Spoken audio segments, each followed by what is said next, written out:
Hey, Dr. Oz here, where I Stand TV. I stand for respect, making sure that I don't let people talk to each other in ways they shouldn't, and I don't tell myself things I shouldn't tell myself. What do you stand for?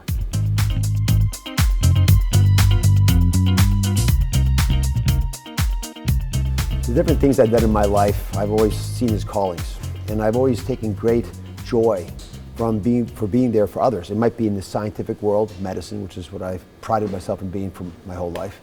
It works in the show because I get to go out and talk about things that matter. But the most important thing is to make sure that I'm a good guest in people's homes right now. So I'm a TV host, but I'm actually a guest in your home, and I've got to bring good people with me like DeVon, who can help me give you a message that's important to hear. And too often we run into scenarios where there's a lot of chitter chatter and people forget how valuable they really are. And we've done some great surveys this year looking at what's going on in people's lives, and we're hearing over and over again they feel out of control. They're worried about terrorism, or they don't have money, or not enough, or they're worried about politics, and they lose perspective on the fact that they're unique human beings, blessed and special, and that their faith can actually carry them to new heights. I've just got to find a way of getting the right allies to tell that story.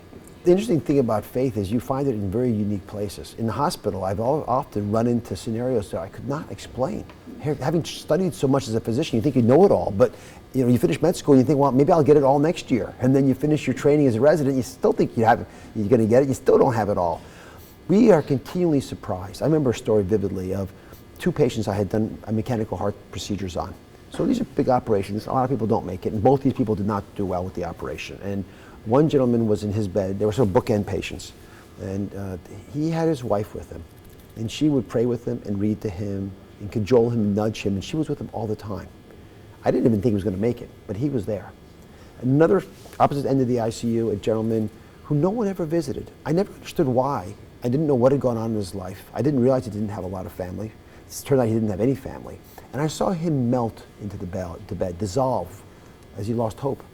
Whereas on the other side of the ICU, I saw a miracle happen. A man who survived who shouldn't have. And on this show, on this floor, on this audience environment, I've been able to tell stories about people who should not have survived, but did. And that reinforces the role of faith in all of our lives.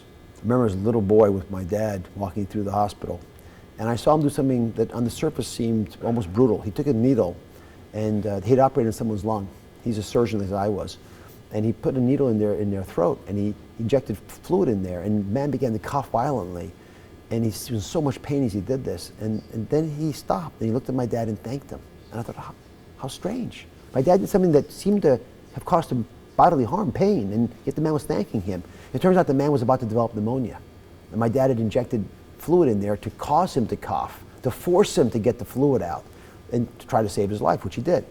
And I realized that I could actually do that. I didn't mind giving people bad news because I could give it to them, emphasizing that I loved them and I cared for them. And I had faith that they'd respect that. And that's what I've always tried to do. Sometimes on this show, we tell people news they don't want to hear.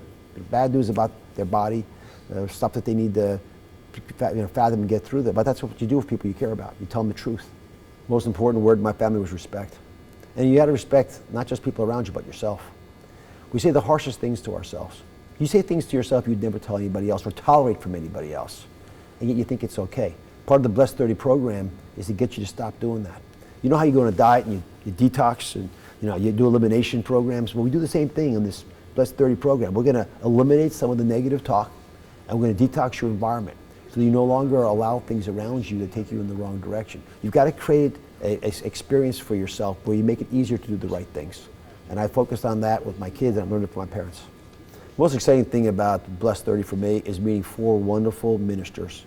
People like Lentz, who, he's like a rock star, literally, right? Priscilla was with us, who's a wonderful author and insightful.